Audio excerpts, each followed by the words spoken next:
Fiquei a cerca de 9 metros do que as pessoas chamam de Wendigo. Pensei que ia morrer. Posso postar uma história se estiverem interessados, mas já tentei antes e a thread foi varrida pelas bichas do roleplay. Duvido. Essa coisa ia te estraçalhar se você estivesse tão perto. Talvez sim, talvez não. Tudo depende se o anão é um templário do /Key.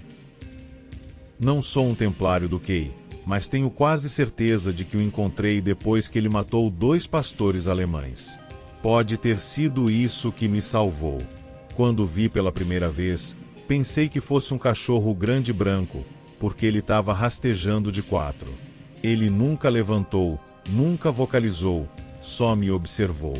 Ele só se movia quando eu me movia, mas era mais uma manobra do que qualquer coisa, como se estivesse tentando dar uma boa olhada. Mas era incrivelmente rápido. Você pode postar o encontro inteiro em detalhes? Mas só se você se sentir confortável com isso, e não te deixar estressado mentalmente. Eu posso fazer isso. Mas acho que não vou fazer green text, então desculpa se for um pouco longo.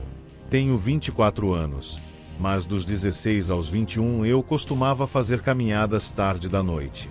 Meu horário de sono ficava todo zoado depois da folga dos estudos e então eu passava a maior parte do tempo acordado durante o fim da noite ou começo da manhã. Mas, morando em uma área mais suburbana, isso nunca foi realmente um problema. Isso não quer dizer que eu moro em uma área agradável, só que não é tão infestada de crimes quanto poderia ser. Mas enfim, eu tinha uma rotina bem sólida para essas caminhadas, saindo em entre 10 e meia-noite, e voltando quando eu tivesse tido serenidade suficiente para a noite ou minhas pernas começassem a doer. Geralmente, porém, cada caminhada durava de 3 a 5 horas, as quais eu andava para fora do meu bairro para as áreas vizinhas. Outra coisa a notar é que meu bairro, por alguma razão, só tem um punhado de postes de luz, geralmente nos pequenos cruzamentos de placas de parar. Por causa disso, fiquei muito confortável em ficar no escuro e desenvolvi um amor pela lua. Sempre fiz questão de sair um pouco mais cedo durante as luas cheias para aproveitar a paz, o silêncio e o brilho que o luar puro lança sobre tudo. Então, vamos para essa noite em particular. Era outono, eu me lembro porque o ar tinha acabado de começar a ficar mais frio, e tem um tipo muito específico de cheiro que parece vir com a mudança das estações. Saí um pouco mais tarde do que o normal naquela noite, porque fiquei distraído jogando. Eu me lembro distintamente de olhar para a lua e ser dominado por uma sensação estranha. Eu realmente não sei como descrever, apenas que parecia diferente. Mesmo agora, eu acho que foi a programação desequilibrada naquela noite em particular que causou a sensação, porque é isso que faz mais sentido.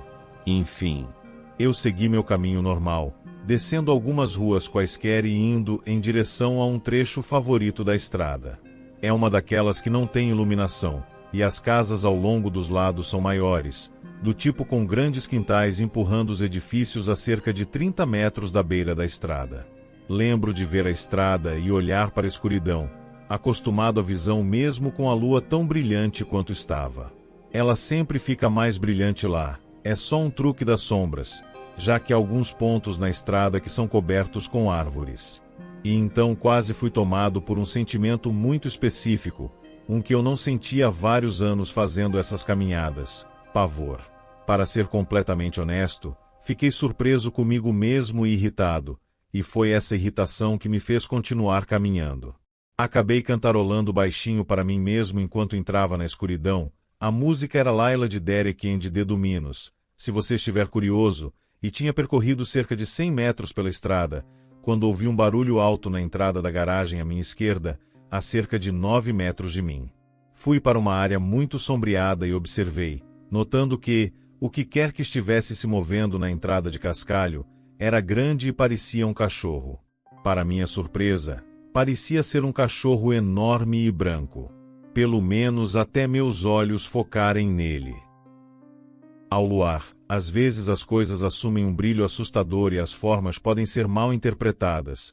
Então eu estava apenas observando com curiosidade até que ele chegou um pouco mais perto, e percebi que não era pelo branco brilhando ao luar, mas pele. Pele nua e pálida. Isso causou uma mudança na minha perspectiva e comecei a inspecionar o resto dessa nova visão, apenas para perceber que não era um cachorro, mas um homem. Um homem muito alto e incrivelmente magro. A pele dele estava esticada sobre seu esqueleto, e ele trotava de quatro como se fosse a coisa mais natural do mundo. Nesse ponto, eu estava definitivamente assustado e interessado, então dei um único passo mais perto, o mais silenciosamente que pude, e apertei meus olhos para obter detalhes mais específicos.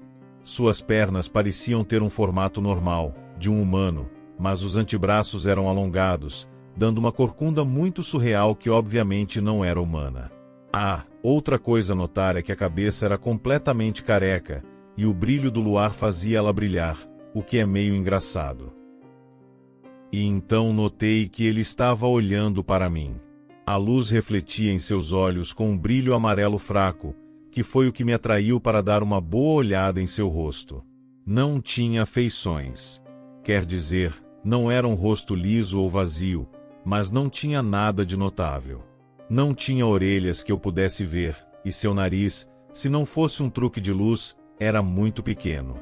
Nenhum lábio. E ele apenas me olhou. Nós nos encaramos por vários segundos longos, com minha mente girando enquanto eu lutava para chegar a algum tipo de solução para como eu sairia dessa situação. Mas nenhuma veio. Isso é, até que os faróis de um carro piscaram na estrada. Em meu meio pânico idiota, virei minha cabeça para ver se o carro estava descendo a estrada em que eu estava, e assim que o fiz, ouvi um arrastar rápido e pesado. Eu virei minha cabeça para trás e a coisa sumiu. Lutei para controlar meu medo e fiz uma varredura rápida na área ao meu redor, e o achei, parado no quintal à minha esquerda. Estava a cerca de 6 metros de distância dessa vez, sentado no quintal grande, justamente logo fora da luz da varanda da casa. Era um daqueles quintais enormes que mencionei antes, então tinha algum espaço entre ele e a casa também. A única razão pela qual notei foi porque eu tinha visto o final do movimento dele. Caso contrário, o quintal estava fortemente sombreado por um monte de árvores, então seria difícil. Então, eu olhei. E ele olhou. Nós nos olhamos, eu parado na beira da estrada no escuro, e ele ficou abaixado no quintal, imóvel até onde eu podia ver. Finalmente, minha mente chegou em uma solução, que eu poderia fazer funcionar. Eu tenho atalhos no meu celular e sei que meu melhor amigo está acordado, pois eu estava falando com ele antes de sair.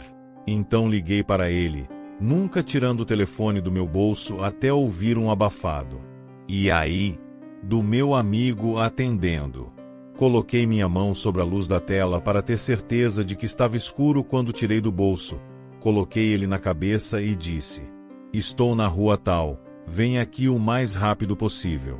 Felizmente, ele conseguiu entender o quão sério eu estava falando e desligou na hora. Assim começaram os 5 minutos mais longos da minha vida. Fechei meu telefone e coloquei de volta no bolso, sem tirar os olhos da coisa. Felizmente para mim, ela parecia interessada em simplesmente ficar me olhando. Não me lembro do meu processo de pensamento em detalhes, apenas daquele pensamento de, não acredito que isso está acontecendo, se repetindo várias vezes a cada poucos segundos. Então, felizmente, faróis apareceram. Sabendo que era meu amigo, comecei a recuar lentamente em direção ao carro que se aproximava. A criatura, aparentemente percebendo que o veículo estava vindo em nossa direção, virou e saiu correndo, batendo na cerca entre o quintal em que estava e a entrada de veículos de onde tinha vindo, escalando a cerca e desaparecendo. Me sentindo seguro o suficiente para virar, e eu estava me preparando para correr para o carro do meu amigo, eu lentamente giro em direção aos faróis, e não vejo o carro do meu amigo, mas sim uma viatura policial. Eu congelei no lugar enquanto os faróis me iluminavam e o carro simplesmente passou, com o carro do meu amigo logo atrás dele. Ele parou e eu estava no carro antes mesmo que ele o colocasse em ponto morto. Não que isso importasse muito, porque eu disse para ele me tirar dali imediatamente. Ele continuou fazendo perguntas, mas foi nessa hora que o peso total da experiência me atingiu, e eu meio que fiquei sentado ali em silêncio, tentando processar o que tinha visto. Ele foi embora, e eu percebi que o carro da polícia tinha parado na entrada de onde a coisa tinha vindo, com 2 policiais saindo e indo em direção à casa. Me ocorreu então que, se eles tivessem sido chamados pela dona da casa, uma mulher com seus 2 grandes pastores alemães, e se ela tivesse relatado uma perturbação, os policiais provavelmente teriam parado e me interrogado. A menos que tenham recebido uma descrição mais específica. E como eu disse, não vi esses cachorros desde então. Não acho que fosse um Wendigo. Parece que ele tinha tanto medo de você quanto você dele. Esse é um aspecto da história que eu acho que se destaca para a maioria das pessoas que contei. Mas também temos que lembrar que a maioria das histórias contadas por outras pessoas sobre mendigos são mentira. Eu sou descendente de índios, e uma parte do interesse para mim é a tradição e de todas as histórias das coisas que chamamos de mendigos, e elas só focam realmente na fome. Não há nada que diga que eles sejam qualquer coisa além de um tipo diferente de predador. Sendo esse o caso, se não era um mendigo, era isso que ele tomava a forma. Pelo menos a forma popular. Eu li um punhado de histórias sobre pessoas que viram coisas assim aqui. Posso perguntar de qual tribo você é descendente? Choctaw. Talvez Choctaw e algo mais. Mas isso só foi insinuado pelo meu avô, que realmente não dava mínima para a família e morreu antes que eu tivesse idade suficiente para perguntar a ele. Além disso, essa imagem é muito boa. Deixa ele mais magro e os braços um pouco mais longos, e fica quase perfeito. Ah, isso é interessante. Minha família é de uma região similar. Eu sou Maia-Ami. Você teve alguma experiência com alguma tradição específica da sua tribo? Além disso, eu poderia redesenhar a imagem se você quiser. Levaria só uns minutos. A menos que eu tenha esquecido, não, esse foi um evento bem singular para mim. E agora? Puta merda. Cara, isso é insano. A única coisa é que os braços estão muito longos, agora. Pelo que pude ver na coisa, eles tinham quase o mesmo comprimento das pernas. É por isso que seu andar era tão estranho, e dava a ele apenas uma corcunda ligeiramente irregular. Sua parte traseira estava meio levantada, o que me faz pensar que talvez ele apenas se inclinasse mais para frente do que para trás. E esse aqui? Isso é basicamente o formato dele. Até o jeito que vira a cabeça. Doideira.